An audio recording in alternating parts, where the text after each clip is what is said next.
Okay, guys, Pally time here. I figured I would do. I figured I would do a quick video on Paladin gearing, since I've been getting a lot of questions on how to gear the one-handed style of spell power Paladin. And I've also been getting questions on, does this build work for like a deep holy, like Holy Shock? And the answer is a big fat yes.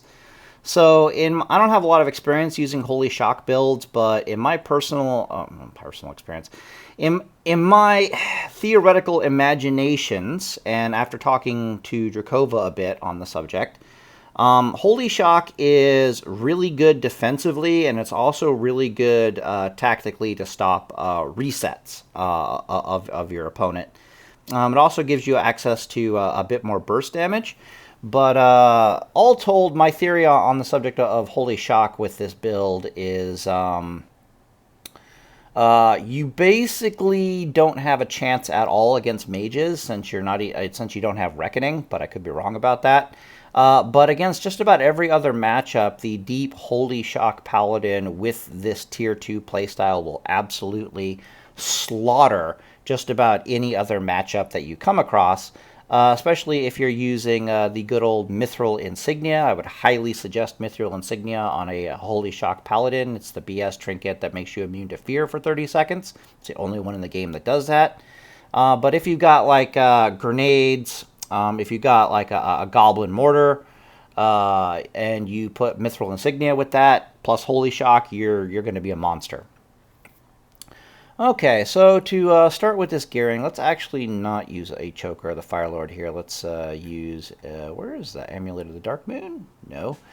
Phase 3, Orb of the Dark Moon. Thank you very much. Okay, so this is a very realistic and obtainable one-handed spell power paladin build. So as you can see here, it's pretty much just Tier 2. Like, it's Tier 2, and Orb of the Dark Moon is just something you can buy for gold from the Dark Moon Fair. And the only two real items on this build that are even remotely difficult for you to get would be the Dragon's Blood Cape off of Ragnaros, which incidentally isn't that hard to get, and the Ring of Reckoning off of Nefarian. I technically have the Ring of Reckoning. I don't have the Dragon's Blood Cape yet. Ring of Reckoning has a fairly high drop chance, as you can see, and the whole reason why you're taking a Dragon's Blood Cape and you're taking a Ring of Reckoning is these things have monstrous amounts of stamina, and there's not really spell power items you can get that really compete with just the raw amount of stamina that these two items are giving you. As a default ring, I'm using a Seal of the Archmagus, just because, as we're going to talk about in a second, stamina scales really well with just a little bit of resistances, and this build has a little bit of resistances. And this is basically my all-comers build that I've got planned going. Other ring options are the, what's it called, the Ring of Servitude or something like that. Oh, I'm in phases, so this would be a phase 4. So yeah, so there's this ring you can get out of ZG, which is pretty easy to get, just 8 stamina and 23 spell power. This is also a very viable replacement ring.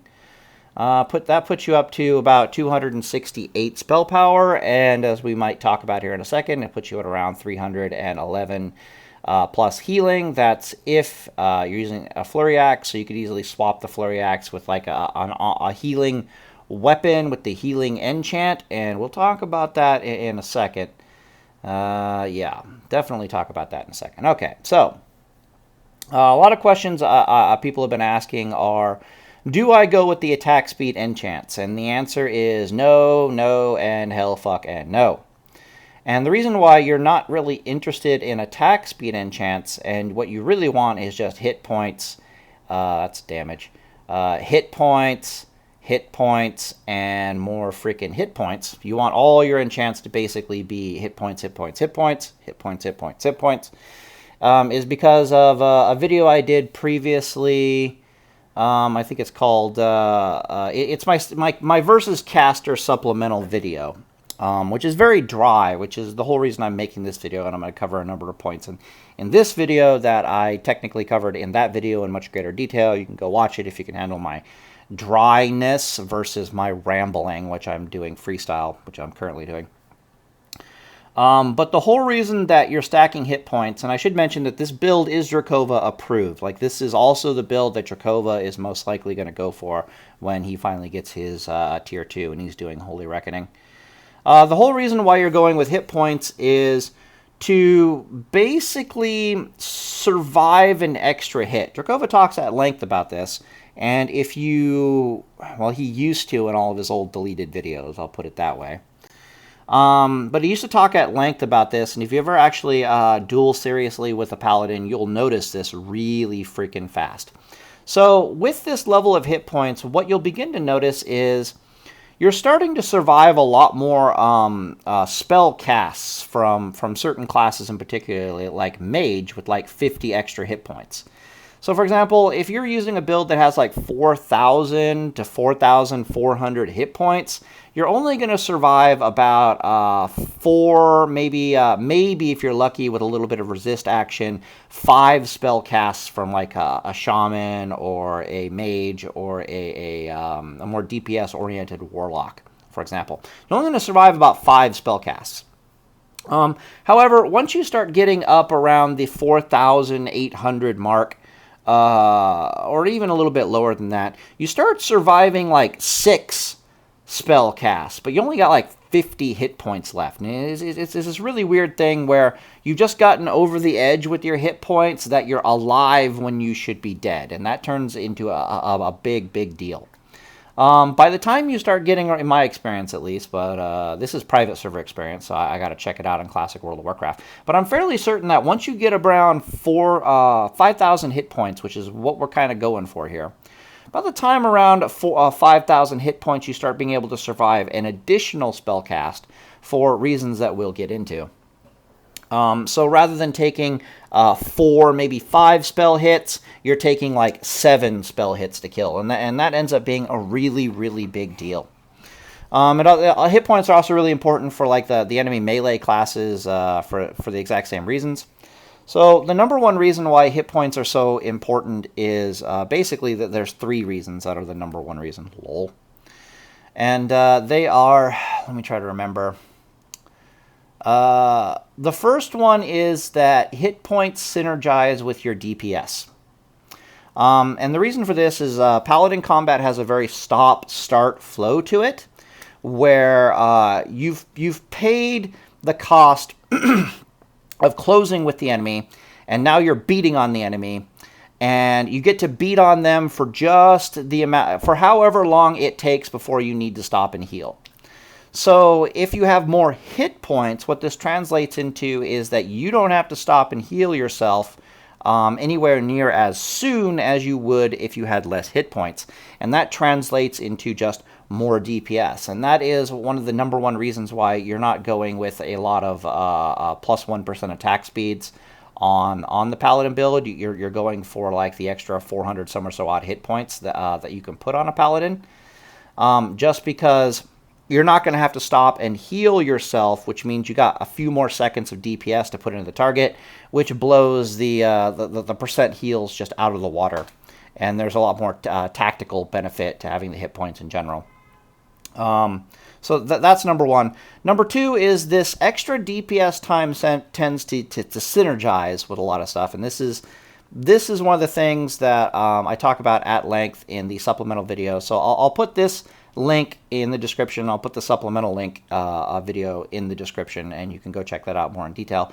But basically, the more time you have to beat on your opponent, the more potentially the more mana you're getting back, and the more health you're getting back. Now this ends up being a big deal.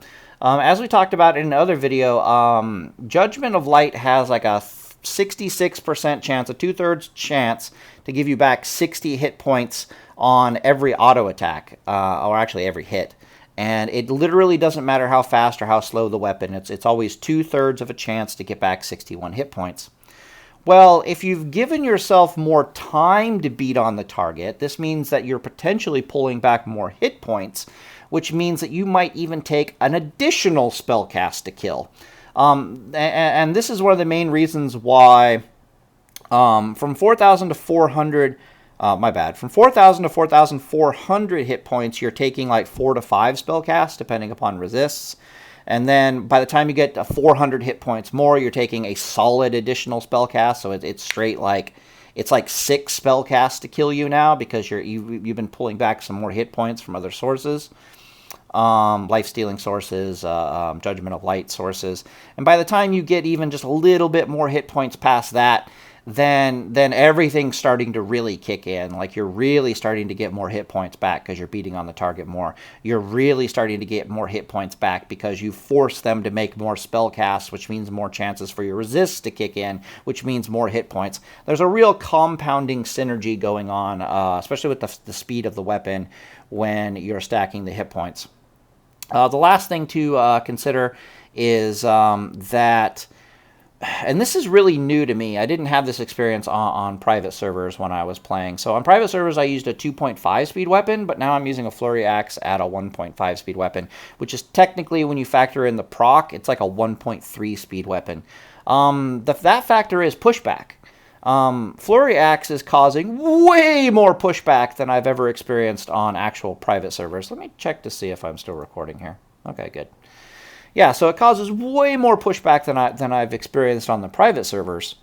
And as such, I'm no longer looking at like a few more seconds of DPS. It's like, oh, I get like 3 more seconds of DPS with the pushback mechanic in effect. No, I'm getting like 4 more seconds of pushback with per additional spell cast it takes to kill me from the sheer speed of the flurry axe causing the pushback. And again, this just all factors in to some pretty serious synergy. Now, if you watch the supplemental video, what you'll really begin to notice is that the stacking of the stamina also synergizes with other effects. It's not just a DPS-oriented synergy. The other thing that it synergizes with is resistances. So what you really want is quite a bit of stamina. You want some resistance capability to back that up, even if it's just a little bit. And you'll see that in my PvP guides when, because probably tomorrow I'm going to make a versus Warlock video, and then the next day I'm going to make a versus Shaman video. And when we get into the Shaman and the Warlock, you're going to see just how terrifying a little bit of resistance can be, because you're forcing your opponent to make resistance checks over and over again, and if they fail even one of those, it can drastically increase, it'll change the nature of the matchup, and it'll drastically increase your win rate. So the hit points plus the resistances are the way to go. You want to be heavy on the hit points and a little low on the resistances, because the hit points are just, they're just always there, and they synergize really well with the other factor, which is your own personal healing. Your own personal healing either from beating on the enemy, or your own personal healing from trying to heal yourself. Primary example of this would be that a number of classes, their way to try to deal with a paladin is to try to chain a number of interrupts together so that you cannot basically heal. So one thing Drakova used to tell me a lot when I was started playing with him like 2 years ago on a private server was, I don't really focus, he would say, I don't really focus on the healing aspect, because good players are never going to let you heal anyways. Well, by the time you reach a certain level of durability, and by the time you reach a certain level of resistances, which is exactly what this build has here, this build is representing that level, that statement no longer becomes true. Because basically what ends up happening is, I'll give you an example of a chain. So, for example, you might see a Warlock, they'll, what's the first thing that's going to happen? So their pet will try to counterspell you. If that succeeds, and then you have to suffer being counterspelled, then you're going for the healing in. So first you try to heal, the pet counterspells you. Then when that's over, you try to heal again, they grenade you. When that's over, the pet counterspells you, and if you can survive all 3 of those resists, I mean, my bad, of those healing interrupts, only then do you get a chance to heal. That's 3, and then you get a chance to heal. Some of them take it a step further, and they'll have a trinket like the good old Goblin Mortar. Let's see if I can find the. I keep talking about. We're about to talk a lot. Whoa! Check out the Chinese. We're about to talk a lot about Goblin Mortar in the dueling videos, so I might as well show it to you. You can look it up. Let's see. Inflicts 450 fire damage and stuns the target. It stuns all targets in a 5-yard radius for 3 seconds, 10-minute cooldown. This thing's got like a 30-yard range. It is pretty much instant. It's not like a grenade. You'll put a circle on the ground like a grenade. It's also got like a minimum range of like 5 yards. But you put a circle down the ground for like a grenade, and the moment you click it, whatever targets were in that circle when you shot the thing, it pretty much always stuns them. It's not like a grenade where you have to like lead the target for a second, then the grenade casts, then you get the stun off. If they were in the circle when the grenade completed its cast, they get stunned. But this thing is much more reliable. This thing's kind of scary. So some of these jackasses will even pair things like Goblin Mortar and, God forbid, Tidal Charm together to really get this chain of I'm not letting you heals manifest. Another example that's very simple and very common is an elemental shaman will earth shock you and then grenade you and then earth shock you, not letting you heal for like upwards of, let me think, that's like 10 seconds of not healing, maybe more. And the hit points and how you use your character, especially with the resists, really helps you survive these so you don't have to do bubble.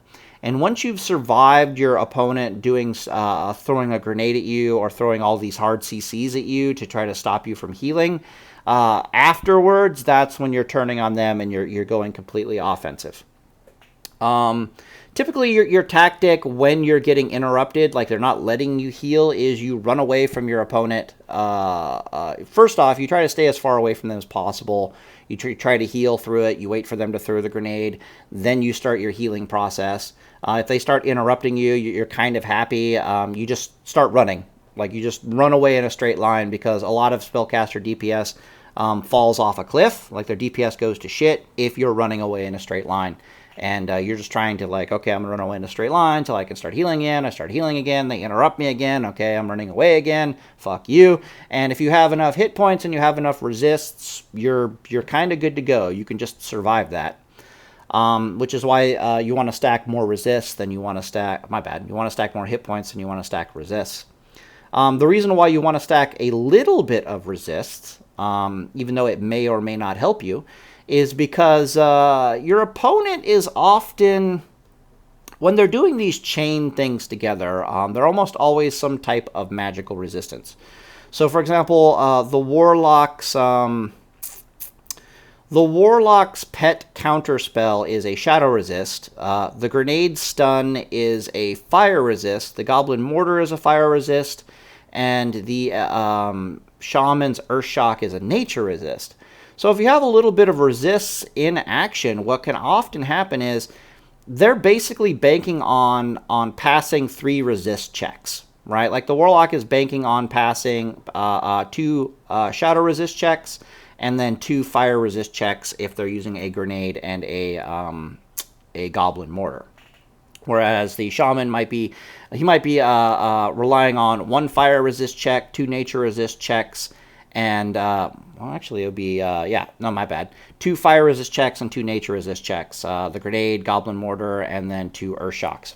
Or maybe even 3 Earth Shocks if he gets out, if he passes all 4 of them.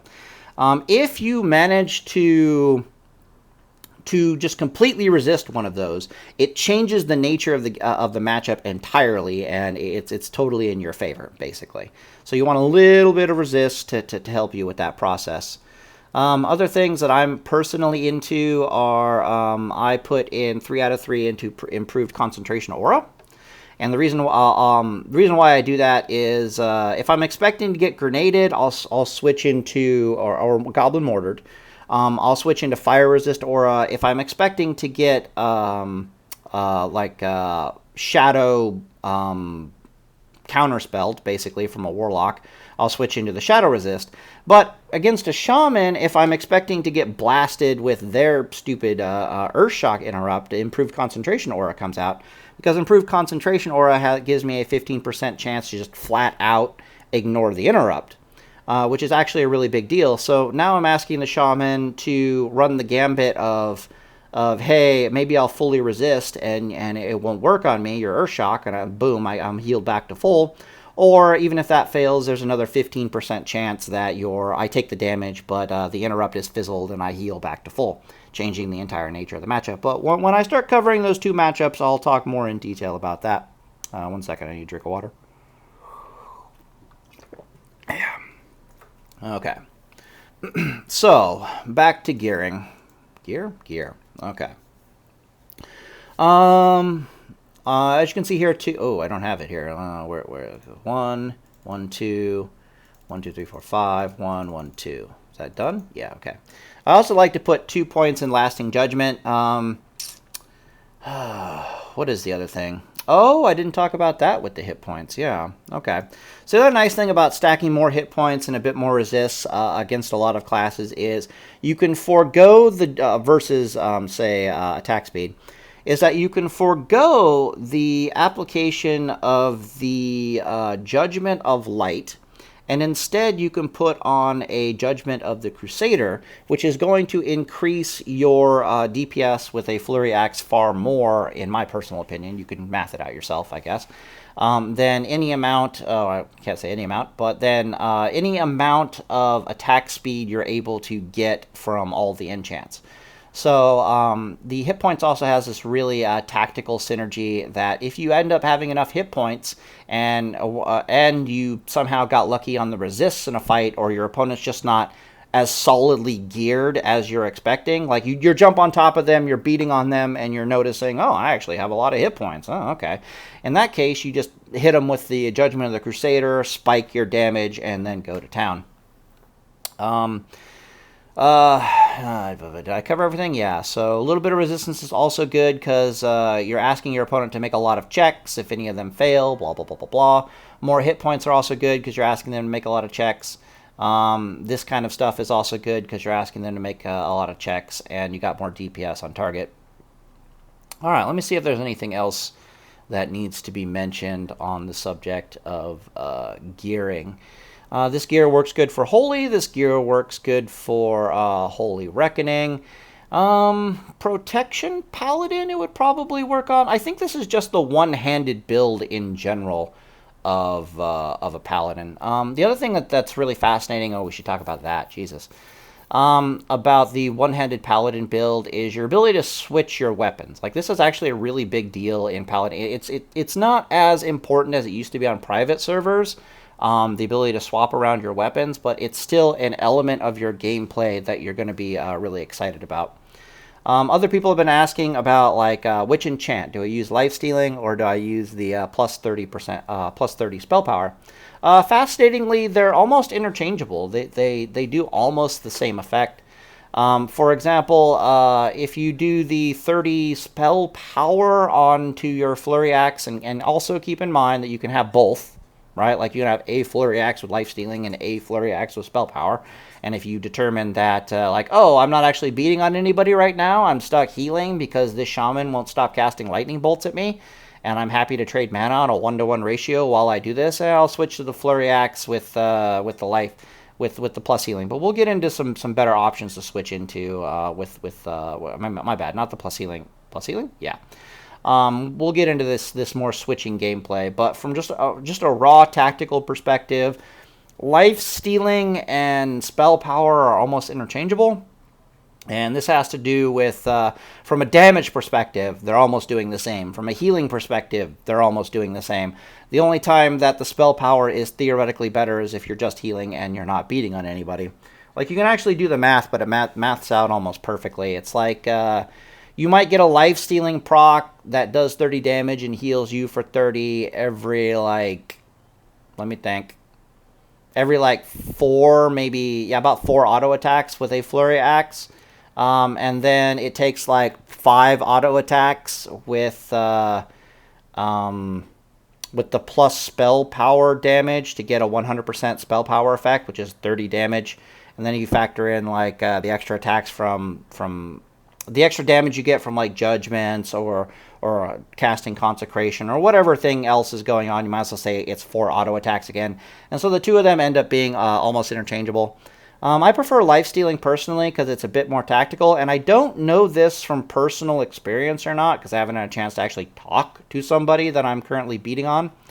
But it seems to me that lifesteal, it might cause a pushback when it goes off, and so, as you saw, pushback is kind of a big deal. So if it's causing pushback when it goes off, I'm a big fan of it over the plus 30 spell power. But if it doesn't, then whatever.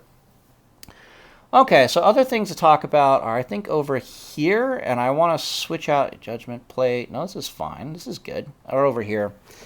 Okay, so as you can see, we've switched out the Flurry Axe on this thing with some kind of big, stupid plus healing weapon. This is an Act 5 healing weapon off of Cthulhu, so don't get your hopes up too much for this thing. But we're just going to have a conversation about, if you're healing, what do you do? And the answer is, there are basically two options. You can either switch into a big fat two-hander, such as or come phase 5. So we'll talk phase 5, but this tactic is also quite viable in phase 3, but I would suggest doing it less. So you can switch into like a big two-handed weapon while you're healing. And this is if you're Reckoning, right? If you're Holy Reckoning, you switch into a big two-handed weapon while you're healing. Hopefully the enemy crits you a couple of times, and that way when you finally get over to smacking them, like you've worn out their grenade stun, you've worn out their mortar stun, they don't have any way to stop you from beating the crap out of them. You can just have a big two-handed weapon with Reckoning, go over there, smash their face in. It's pretty fun, and then you switch back to the Flurry Axe one-handed combo. There are a bunch of other things I talk about in the videos that you can put in the offhand with the one-handed combo, like the skeleton summoning, or the Timber Maw medicine pouch. Yeah, there we go. Yeah, the Timber Maw medicine pouch, which doesn't have a spell power ratio now. It'll only heal you for 1,000 hit points, but I mean it's 1,000 hit points that we talked about how important hit points are. So, But these big, fat, plus healing weapons, my god. And by the way, why is this thing lifesteal enchanted? Boop. Boop. Alright, so the reason why I have this is like this is an extreme case demonstration of what I'm about to talk about. This is phase 5 gearing. I would switch out pieces to be a little differently with actual phase 5. But you can see in phase 5, I've swapped out the plus 1% speed enchant to gloves for plus 30 healing, and I've thrown on this thing just to really show you what the terrifying crap that's about to happen. Would I want this shield if I was healing? Probably not. I think you're going for like the dragon, like the red dragon protector. Yeah, you're probably going for something like this, or maybe you want the MP5. Really hard to say, huh?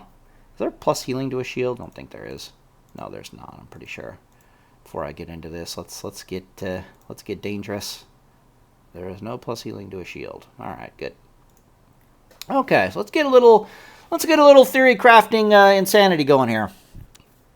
Okay, so you are stuck in a healing fight for whatever reason. Now, this is specifically a thing that's going to kind of happen if you notice specifically that if you find yourself really low on mana and the enemy is finding themselves really low on mana, and it's like you've got 10% life, you've got like 5% mana, your opponent's got like 30% life, and they're running on fumes as far as mana goes, you're going to prove yourself to be the endurance champion of the game pretty much by doing this. And the reason for this is you have like 600 fucking plus healing spell power on your damn DPS gear. This is your freaking DPS gear, and then just at the snap of your fingers, because you can swap weapons and shields in combat, you're just like, I'm just gonna gain, what the hell is this? This is like 220 or 230 plus healing spell power, because I freaking said so. And then, calculator, thank you. And then, as many of you probably know, or many of you don't know, we're going to be talking about Rank 1 Flash of Light. Now, Rank 1 Flash of Light costs a whopping 30 mana, and it also does about 80 innate plus healing. My bad, an 88 healing, but it has a 45%-ish spell power ratio, I think. I didn't bother to calculate it too accurately. If you guys know your healing, you probably know this and can definitely tell me what it actually is. But you've got like 600 plus healing at this point, and then you've got 45% of that being added to your rank 1 frickin' Flash of Light. So your rank 1 Flash of Light is going to be healing for 270 plus 80, which is like 350, right? Then on top of this, what you can do is, the last thing you kind of do with your mana is you throw up a Blessing of Light on yourself, which just straight adds 100 healing to any of your Flash of Lights.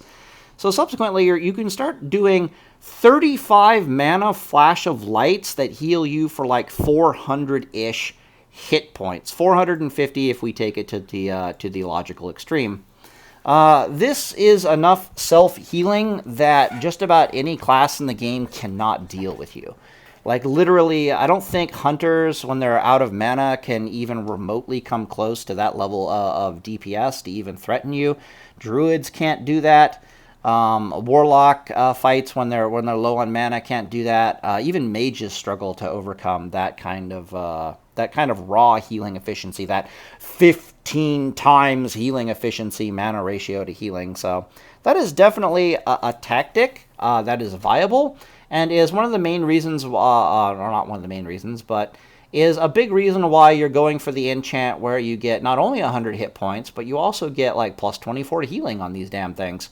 And I personally would prefer the, when it comes out, the 30 healing gloves over the 1% attack speed more than likely. Okay, so where is my boy? Alright, well, I guess we'll go with this. But in theory, let's just say there's a Flurry Axe here. So the very last thing to talk about is how much spell power do you really need? Right? Like, can you continue to sacrifice spell power for more hit points? And the answer is a big fat yes. So, for example, if I was going against a shaman for whatever reason, and I had the opportunity to pick my gear, I'd probably take a Malfurion ring just to get the extra nature resist. For reasons previously specified, more stamina, more nature resist. I'm a happy camper. It should be a Flurry Axe, though, because I don't want the hit points sound dumb. 47. Really? No Flurry Axe? Wasting time? Diaboo's. Whatever. Okay, so what was I talking about? Flurry Axe, Shaman, can't... Oh, right, the amount of DPS you need. Okay, so here's a fun fact. Let's actually get a mug going here, just to really stretch the point. So there's really only one matchup that I am currently aware of, because Mugahurt is doing so fucking much for us right now. Holy crap. That it is doing so much of us to counter a lot of our weaknesses and a lot of our matchups. This weapon is like, it's like, oh, that there's really only one matchup that I'm consciously aware where you might have to sacrifice hit points for more damage, just because you desperately need to kill this motherfucker in a very specific time window, and you could have like infinite hit points, and if you fail to kill them in this time window, the match is done. You basically, there's no way to win. And that matchup is specifically versus SL Warlocks, which I will be making a video on, I think, tomorrow. And the reason for this is because SL Warlocks are just so tanky that you literally need to do something like 15,000 points of damage within the window that you can manifest for yourself with Mithril Insignia and pushback and your Paladin stun and your bubble and more pushback and the grenades and all that kind of stuff. So in this like 40 to 45 second window of time, you have to beat on a SL Warlock before he fears you and resets the fight. you need to be able to kill his ass through a Void Walker, another Void Walker, and then through all of his self-healing, like from Whipper Root and healing potions and his life gem, or whatever the hell it's called. His soul stone? No, whatever. You get the point. His healing stone. And so again, it's like 15,000 points of damage you need to do in this very specific window. And so that's the only matchup where I'd be like, okay, let's get rid of the Ring of Reckoning. Let's get some more spell power gear. Let's get rid of the Dragon's Blood Cape. Let's get some more spell power gear, if I determined that that is in fact what I needed. The reason why I'm kind of going back on the you need 220 spell power at a minimum. My bad, 220 DPS at a minimum, 250-ish spell power at a minimum from my previous videos, is because Mugahurt, I don't think, gives a fuck. I don't think Mugahurt with Frost Oil or Flurry Axe with Frost Oil, it's going to be doing so much work for us to slow down the target and help us maintain time on target in just about every other matchup that I really don't think that hit point or our actual DPS output is going to be as important as it used to be. But that's also one of those things where I really need to get into the T2. I need to get the gear. I need to start dueling again before I can really see how big of a deal that actually is. But it could be, theoretically, now that I'm thinking about it, it could be the complete opposite, right? Like, it could be that I'm thinking that, oh, we don't need as much DPS because we got more time to beat on the target. But it could be that all these slows are letting us heal ourselves more, and they're giving us more time on target, so we might as well just go more DPS. Like, the synergy might not be in the let's go more hit points style. It might be in the let's go more DPS style because we can get more frickin' healing on ourselves. So I don't know. I just got to look into that. There's going to be some well-balanced sweet spot between the two, but we might just be looking at massive synergy overall for the one-handed style Paladin, and dear God help anything that gets in our way. Is there anything else I want to talk about in the concerns with the gearing for the one-handed spell Paladin build? I'm really leaving it to Jakova to talk about the two-handed spell Paladin build, and definitely Ret Reckoning. I don't think I'm qualified enough to talk about Ret Reckoning currently. But no, I think that's about it. I'll just have to cover the guide specifically. One thing that has changed that's kind of fascinating, though, is if you recall, I think there was a video where Jakova's talking about how he can heal off of grenades now, and that's a completely different thing than that was not on private servers. Like, you can throw a grenade, and in the time it takes for the 3-second stun, you can heal yourself. And that was not a thing on private servers. You would get counterspelled. And that alone might be enough of an add to our toolkit where, again, it might just be that, do I take the extra hit points from the extra heal and just roll with it? Or do I just go more spell power because I can more easily heal myself? Again, the Frost Oil stuff, so I just don't know. I just don't know. And this is one of the main reasons why I didn't really make guides for a long time, is because it's like I just really need the gear in order to see where it is at definitively in actual classic WoW. The very last thing to really talk about I can think of is, oh man, I might have had a brain fart. I kind of wanted to talk about flat proc Paladin, but to be perfectly honest, Jakova's been messing around with flat proc Paladin. Flat proc Paladin usually uses like a tier 1, because tier 1 is tanky as fuck. And if flat proc Paladin is like, I don't really care about spell power procs, I'm just going for being a unkillable turd, and I just chase people down and beat them to death. But even Dracova's like, okay, I kind of, considering all factors, I probably want T2 and to more go the spell power route, but I could be wrong on that. Again, I can't remember this last thing I wanted to talk about. No, it's driving me nuts. Might have to just roll with it. Okay, so yeah, I think I'm going to leave it at that with gearing, and I'll make a versus Warlock video tomorrow, and then a versus Shaman video tomorrow. In my opinion, almost all my videos are still perfectly viable. We still recording? Nice. Almost all my videos are still perfectly viable with their tactics. It's probably gotten a lot better, or even a lot different with Mugahurt being in the game now, with Frost Oil actually being a thing. But I'm going to keep the tactic videos to just be like the things that are immutable, the things that are not going to change. Like, even if I am blown away by the fact that I can now heal in combat far more easily, and so we're stacking way more spell power gear than we were before, or I'm just taking the bonus hit points. If things are just way different, these things just aren't going to change. And yeah, until then, I guess I'll just leave it at that.